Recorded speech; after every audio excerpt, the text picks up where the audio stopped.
Till today, it is still seen as taboo to discuss and talk about mental health within our culture. This is allowing younger generations to be trapped into the system and to be carrying on the vicious cycle within the Black community. As a society, we need to take immediate action and make changes now more than ever before to help those who need it the most within our community. Thank you. Thank you so much, Nicole. So, hello everyone. I just want to thank you all for taking the time out this evening to attend our webinar. I'm very excited to introduce our panelists this evening as they will discuss the concerns with mental health in our community, intergenerational trauma, the impact of racism on mental health, supporting family members with addictions and mental health concerns, and more. So without further ado, I'm going to introduce our first panelist. His name is Francis Atto, who is an activist, author, educator, motivator, instructor, social worker, and celebrated award winner. Francis Atto is one of Canada's most prominent speakers. He holds a CYW, BSW, and MSW from the University of Toronto, specializing in mental health. Francis is the founder and CEO of Knowledge and Effort Yield Success, an organization that provides keynote speeches, workshops, and programs to empower, inspire, and encourage individuals to pursue their goals. He is the recipient of over 30 prestigious Canadian awards, including 2016 Harry Jerome Award recipient, 2015 Premier Torchbearer of the Pan Am Games, and 2012 Canada's Top 25 Immigrant Recipients. Our second panelist today, we have Celine Williams-Tracy. Celine and her partner own their own company called Diversity Connects, which specializes in listing licensed and registered professionals from mental health, medical, finance, and real estate. Celine holds a Bachelor of Arts in Women's Studies from the University of Toronto, a Bachelor of Social Work with honors from York University, and a Master of Social Work from the University of Windsor. She is also a registered social worker with the Ontario College of Social Workers and Social Service Workers. She started her career in social work in 2006. Her passion is supporting people to become their best selves. Celine's values encompass perseverance, resilience, determination, strength, and advocacy. These attributes guide her in her therapeutic praxis. Our third speaker for today's on our panel will be Nyesha Smith-Rudock, who is actually a clinical social worker, activist and nature, wife and mother of 4 with a private practice in family and individual therapy, which focuses on relationships, trauma, and the immigrant experience. She lives and works in the Greater Toronto area, but serves clients internationally through consultation as a lifestyle strategist. Through her work as a family support worker for Durham Children's Aid Society, Nyesha works to help to keep families together by improving relationships and providing parenting strategies. Nyesha's work with women and families is focused on supporting them to live their best lives by setting boundaries and develop spaces for connection and healing. We also have Natasha Holliday. She's our 4th panelist. She holds a MA and CYCP. She has been working in mental health for over 20 years with a specific focus on youth. She has worked in a variety of settings, including hospitals, schools, and community agencies. Natasha has facilitated trainings on mental health, forensic, and conducted community presentations on various mental health topics. She has been teaching at a local college for over 10 years. Natasha shared her experience at conferences, on radio podcasts, in workshops, seminars, webinars, mental health forums, and community events. Natasha believes that we all possess resilience. She is dedicated to uncovering the resilience already there, foster and build resilience where needed, and demonstrating how to grow through adversity. Our fifth panelist we have is Dr. Vidal Regisford, PhD. The philosophy of optimal experiences is what drives Dr. Vidal to serve as principal of a private consulting and clinical counseling practice. His work is to alert the self in each of us to that higher purpose, thought of one's existence, igniting the value, meaning, and worth of our divinity in human form, knowing if we are one, then we are the same. The body of his work strads both the public, nonprofit, and private sector, intersecting his career as an executive leader and his complementary knowledge of people with skills as coach and physiotherapist and as a counselor. He holds credential in social work, in social service work, community development, and a postgraduate degrees with a master's in education along with a doctorate degree in counseling and a postdoctorate degree in counseling psychology. And our last panelist will be Cleo. Cleo is living love and does her work as the Raya Queer, a Black and queer artist, light worker, and educator. Her focus is on the intensity of the human experience and the ways in which we can integrate empathy and radical honesty with the challenging parts of our lives while we learn and unlearn together. Cleo serves as a conduit to hold space for and witness the magic and resilience that exists within our many communities. Thank you so much. Wow, we got some Black power on our team today. Thank you all for joining. I think we should just start and get right into it. As you may know, my name is Nicole Perryman. I am the co-founder for the Kujenga Wellness Project. I also have a nonprofit organization called Infrarata Center for Excellence and also do equity work within the community. Let's talk about it. I've had a rough year myself with the pandemic and our mental health status, and our community is struggling a lot more in terms of the anti-Black racism that we've been experiencing, and reliving and work experiences has been a lot over the past year. So I'm wanting to hear from each and every one of you. What are some of the trends that you're also noticing over the past year in terms of the pandemic, Black mental health, anti-Black racism? And I think I'll start with Francis. All right. Good evening, everyone. I'm very happy to be here. Like you said, I feel the Black power here for sure. A lot of Black excellence. So honored to be in the presence of each and every one of you. So thank you once again, Kujenga, for inviting me to be a part of this conversation. So to answer that question, so I work in a school. I'm a social worker in the school board. And some of the trends that I'm noticing personally are that students are less engaged, especially in online learning, because one, it's a new environment to be online, and some students don't like that.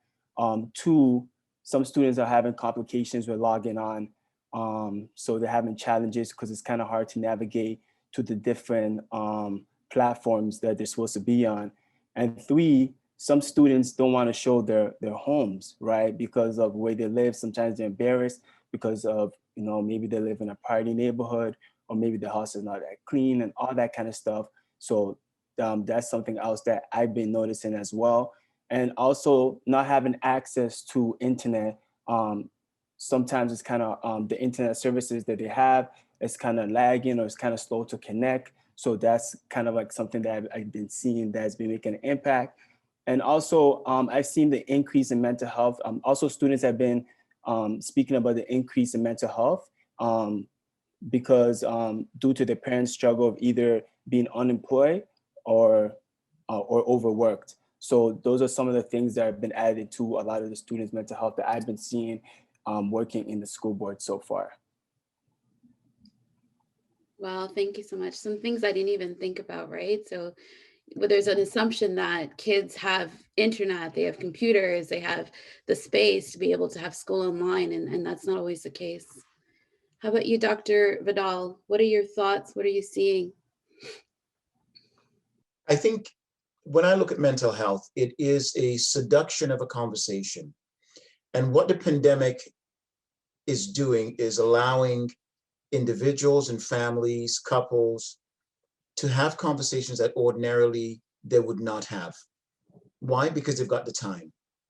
And so I've seen a spike in people coming forward more and more and talking about what's been going on with them, their family, their relationships, and their children. And when I see 13 and 14-year-olds, as I did today, who are saying to their moms and dad, yes, I want to talk to someone, then you know we're at a place of crisis. Whereas before they would come kicking and fighting, resisting any form of intervention, now they're more and more inclined. And I think the pandemic and time and the overwhelming presence of being locked up, which is so counterintuitive to our DNA, is forcing people to really speak up about what's happening with them internally. Absolutely. I remember at the beginning in March where many people were saying, I'll just wait to come back to sessions, or I'll seek help when I can do face-to-face. And I think by October, November, people were saying, nah, I just need the support because it's continuing. And yes, I'm in Durham region where we're open, but I know there's places right now in Ontario who are still on a stay-at-home order since November. So that's tough. Chloe, I want to hear your thoughts. What are you seeing? Yeah, it's so funny that you said that Durham right now is more open, because I'm speaking to you today from Toronto. And so we are still definitely in the thick of the stay-at-home order. And it's definitely not advised to have things like gatherings. And so I think in terms of trends that has come out of the pandemic, one of the hardest things that I've witnessed as a Reiki practitioner is that there is a magic lost of not being able to actually have a tactile relationship with people, and to be able to put your hands on someone and to regulate your body and to regulate your breathing that way. And so I think that the effects of this are two-pronged. So on one hand, of course, that's a detriment, and it might feel harder to connect. And there are connections that otherwise might be impeded upon and interrupted because of the pandemic. But on the other side of that, it is, as Dr. Vidal was saying, putting us in positions to have to seek out otherwise, and to putting us in positions to have these conversations now that our other choices are limited. And it also puts us in the position to learn more about ourselves, to learn more tactics, or learn more ways that we can trigger our parasympathetic nervous system, or ways that we can feel comfortable and safe in our bodies, even if we can't connect the ways that we want to right Wow, thank you very much. Yeah, that's true. Thank you. Celine, are you with us? There you are. Hi, thank you for having me. In my private practice, what I've noticed is, of course, a substantial growth of people calling in, seeking help, families seeking help, parents seeking help and how they could support their children. Teenagers are actually reaching out themselves, taking ownership, and are okay to be vulnerable by reaching out for help and being open enough to talk about the impact of what this pandemic is doing with regards to their mental health, so such as depression and anxiety. I also know from working with women for many years, unfortunately, this pandemic is very difficult for those who are experiencing domestic violence and having to flee their homes to be safe in an environment that is unknown to them, as well as possibly even being prone to the virus itself. So I could only imagine the difficulties of having to connect children for online schooling, for instance, because they can't attend school. And so they're dealing with a plethora of issues happening in one place with other people who are in the same circumstance. As far as what I'm dealing with is specifically people are saying, I'm experiencing a lot of anxiety, I'm experiencing major depression. Some have unfortunately had to be hospitalized, and they have conveyed their experiences based on the treatment from mental health workers and medical professionals and the frustration levels. And so they reach out for ways and strategies to know how to convey and communicate with those professionals in order to get the necessary support that they need.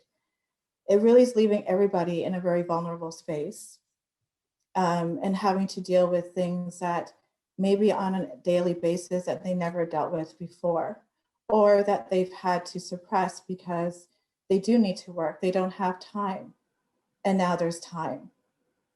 And this is a great time. It's an opportunity to really, really seek those strategies and understanding themselves more. But how accessible is mental health treatment for people overall? Cost is an issue, obviously. Nonprofits might be very booked or full. Wait lists are long. And so trying to get that is very challenging in itself and can add to the layers of their vulnerabilities. Thank you so much, Lane. So many great points in terms of, Chloe talked about the importance of touch and how that is not there as much. And even when you have little kids who, love to touch each other, not even able to do that. They're not even able to play with the same friends as they used to because they're in different cohorts now. And then you brought up the experience of intimate partner violence, which I've seen too in my practice go up, where many women have had to call the police or had their partners removed from the home in the past year. So absolutely, I agree. And Nayash, are you here with us? I am. Okay. I'm sorry, my face is not fully on the screen as I'm in No, it's all transit. good. But I just wanted to add to that. I think in my work, I think totally about the family as a unit and the challenges that families are facing at this time. When I think about grief, which is a lot of what I do in practice, as well as working with couples and families that are experiencing challenges, the way that we're grieving as a people is different now. Gone are the days. I know if a funeral happened in my family and many of the individuals that I know, we bring a shovel. We bring a shovel because we don't let a tractor put the dirt on our family member. As small as that might be as a gesture, many of the experiences that we have had in our grieving processes have been taken away from us as a people, whether it is a wake or a repast, an opportunity to share food with one another and to connect. One of the things that I really believe about our people is we're really resilient. So, what mental health looks like for us might look different for different races. And I think in this challenge, in this time, our resilience is being challenged because the ways that we cope have been challenged. Um, the privileges that we've had to connect and be supported by one another in informal ways have been challenged. But I always have to look for a window of hope. And it is the best of times, it is the worst of times. From the perspective of many families are connecting virtually that otherwise would not have connected during these times. So families are finding ways to connect and to grieve and to celebrate and to create milestones in different ways. So we're definitely seeing the resilience of our people alongside the challenges that we're experiencing at this time. I can't help but think of the song by Bob Marley, the Redemption Song. Old pirates, yes, they rob I, sold I to the merchant ships. Minutes after they took I from the bottomless pit, but my hand was made strong by the hand of the Almighty. We forward this generation triumphantly. Won't you help to sing these songs of freedom because that's all I've ever had, redemption songs. And then emancipate yourself from mental slavery. None but ourselves can free our minds. When I think about those words, I remember that those words were first uttered here in Canada, in Nova Scotia, by Marcus Garvey. And those words were then taken and put to song, which is one of the ways that we resilient people stand strong in our music. And those words have got us through some very difficult times, as we're reminded of our experiences and then the ability as a people to stand strong. So I'm really, as much as this has been a challenging time, it also has been an opportunity for our people to stand and be resilient in these challenging times. Wow, that's so beautiful. Thank you, Nyasha. I know Natasha is going to be joining us a little bit later, so we'll invite her to speak. I wanted to talk a little bit about race trauma and go into intergenerational trauma. Also, if anyone in the audience has any questions, we love your comments. Please share them with us. You can use a question and answer, and we'll be answering them live as much as possible or through text, or you can also send a message in the chat, and definitely appreciate your thoughts. I wanted to share with you a piece that I just gotten my hands on from a young woman named Naya Grace Young. She created a spoken word dramatic performance on the impact of race trauma. And I thought it would be a great way to enter us into this conversation. Bear with me as I have to change screens to be able to do that, but got this.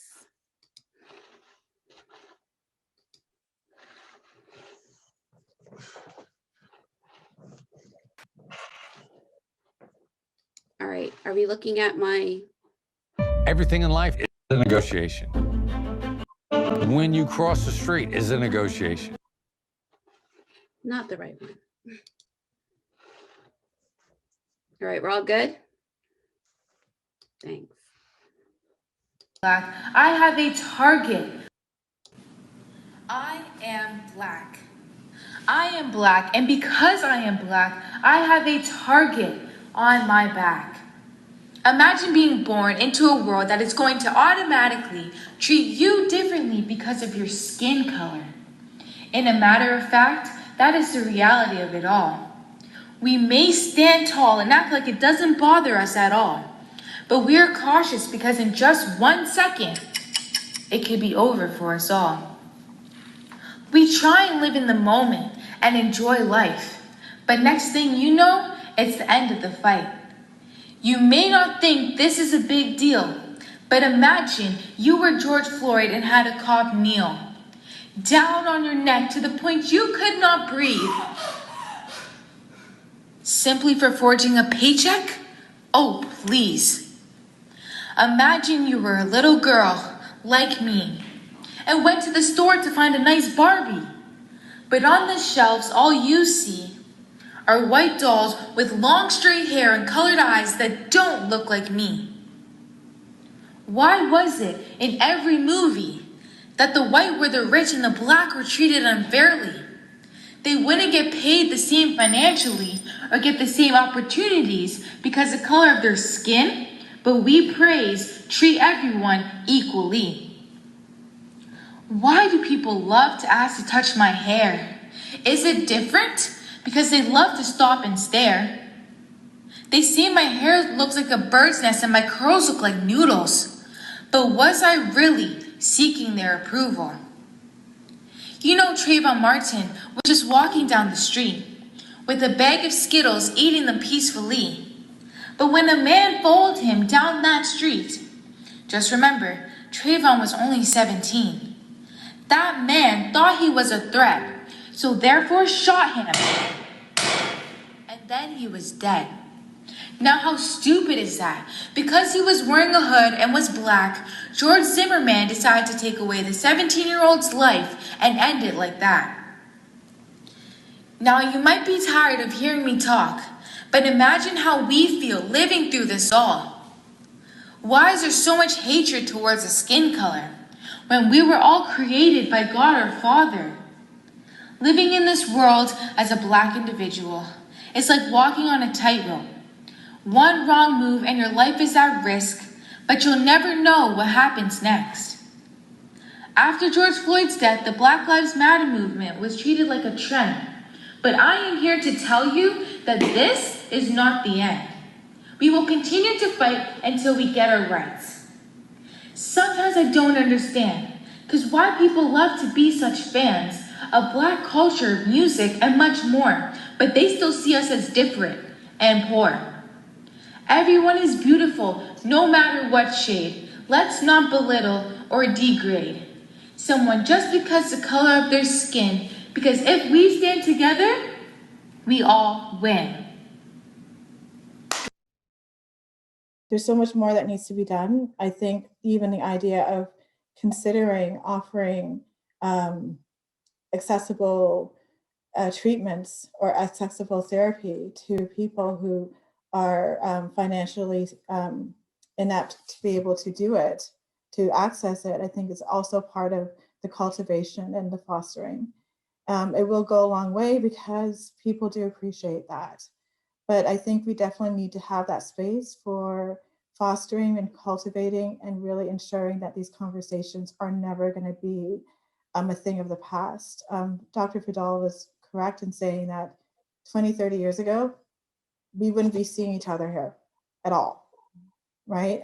In most cases, it was our white counterparts who are maybe our parents' age or older who would be doing that. So I'm very grateful that we can have these spaces to do so, and I think we need to continue to do it. So thank you. Thank you. Thank you. I really appreciated the conversations and the avenues that we went in discussing the nuances of what mental health can look like in Black bodies. I think that when we talk about doing the work, this is what we're talking about, engaging in discussion like this, where there's open space to not only learn, but to check ourselves and unlearn. And I think within that, there's so many valuable takeaways for people that are parents, for people that are just people who work with people and love with people and live with people, that these are things that we need to be consistently cognizant of. And also, I loved how a lot of this conversation took Black mental health out of a vacuum and addressing that it's not only something that exists in our minds, it exists in our bodies, it exists in the way that we've metabolized our own experiences and the energy that we're around. And it's extremely valuable, and it's definitely left a lot to digest and a lot to sit with, but also a lot of room for joy and to really say like, oh wow, we're still here and we're still committed to the unending journey that is learning and that is life. And it's tiresome, but we're here and that's amazing. So I just applaud everyone, and I'm really grateful for the space and for everyone's presence today. Thank you so much. And I forgot to say, I want to keep in contact with all of you. So I have roles for you to do with us. So please respond to my email. It'll come in a couple of days. So thank you. Natasha, thank you for joining us and sharing your knowledge. What is your final message to our community? So like the other panelists, I want to echo how valuable a conversation it was. It's really too bad that I wasn't in it from the onset. And just from the perspective as a practitioner, I had a moment earlier today in my full-time job where I felt the fatigue of the fight. And this conversation gave me life. And so that's one of the beautiful things about these types of conversations is they fuel the holes and the gaps that come from doing this work because it is exhausting. But when you can sit down, and I love that Chloe said, unlearn some things, because there are things we have to unlearn and learn. And one of the things at the beginning of 2020, I really start to recognize is having Black skin does not make you an expert on oppression or anything else. You've experienced it, but it doesn't mean you're an expert to teach it. So we have to continue our learning. We have to continue these conversations. And like I said, like this conversation gave me life. I will sleep more peacefully tonight because this conversation was medicine for my soul. And I really, really appreciate it. Aw, thank you so much. I agree. Even though I've been fighting back tears the whole time. So thank you. Nyasha, thank you so much again for joining us. What are your final words? I feel like it's going to be around hope. So I'm looking forward to hearing. Well, you know, I'm hope and healing, so it's always around hope. But I do want to say this. Having this conversation gave me life and hope too, but it also has a place on me that I know that there might be some heaviness in the room. As we talk about all of this, you know, I want you to acknowledge what's going on in your body. I know that I had to create a space along with a couple of others for counselors to have conversations once a month, just to say, how are you doing? You're doing this work and it's heavy for us. And sometimes we don't have the strength to do the work that we're doing. So acknowledge when you have the heaviness that it exists. And I always, you know, I find grounding myself by just even putting my hand on my heart and just taking a couple of deep breaths and remembering a time when I was supported and being held up. And as I think of all of you on this call today, on this Zoom today, I see us as holding each other up. My encouragement for all of us is to continue to hold each other up, and that, you know, when you're saying a prayer for yourself, that you're saying a prayer for all of us. And so that the work that we do doesn't only have meaning to our communities extending outside of us, but also inside of us. And so I'm really hoping that we will continue these conversations in some way, shape, or form, and that we will continue to do work together, and that I'm not just seeing you tonight, but I'm going to see you at the table. And that all the things that we talked about is not going to be just talk, but we're going to actually be able to put some of this into action together. My hope also is that people will see our faces and will be able to do what Frederick Douglass did. And that is, he is the most photographed Black male for that time period. And that was intentional. He intentionally made sure that his face was seen so that others would know that Black men are human. I want people to see us as a people and know that we are human, that we have the same human experiences. Yes, we ice skate and we swim. We ski and we dance. We sing and we play the violin. That every experience that any other human being has, we also have, and we are fully human.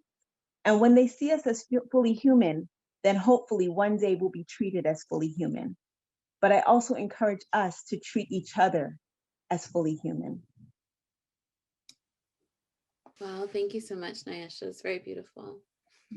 Thank you. I know that we glossed over in the beginning because we had such a huge itinerary, but I don't want to neglect the amazing young people, well, kind of young people today who helped put this event together. And I said, I want to do this, and they did it for me. So I want to give some praise and thanks to them, and introduce yourselves, please, and final words. We'll start with Tanez.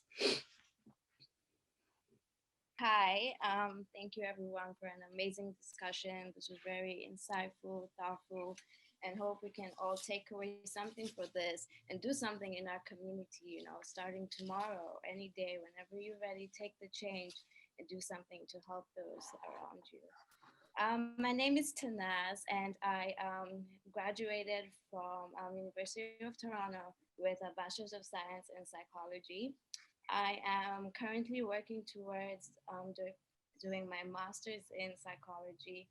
And because of the pandemic and everything, it was been extremely difficult to look for experience, you know, being able to, you know, physically be there. And especially with mental work, you need that personal touch. You need to be able to, you know, physically be there to communicate, to understand the emotions of people.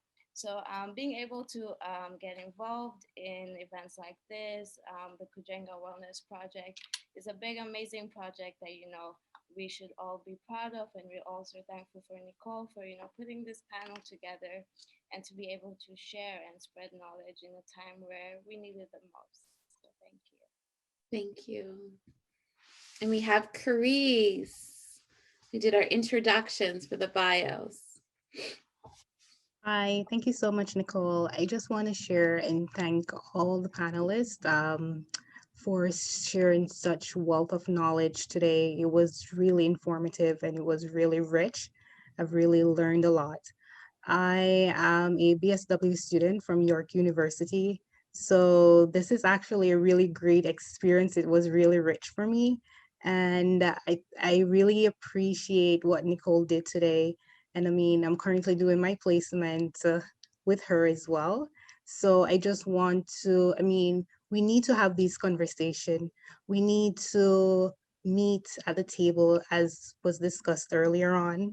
And we need to come together as a community and I mean, stand up for what is right. I just want to thank you all. You were all amazing and wonderful. Thank you. Thank you. And finally, Claudette. My name is Claudette. I am a Bachelor's of Social Work student from the University of Windsor. I'm in my last semester, so it's home stretch, almost there. Super excited about that, and currently waiting to hear back for my master's application from U of T. Doing this work is so important, and I've been lucky to be placed at this organization that is helping the Black community because it was something that was very important to me.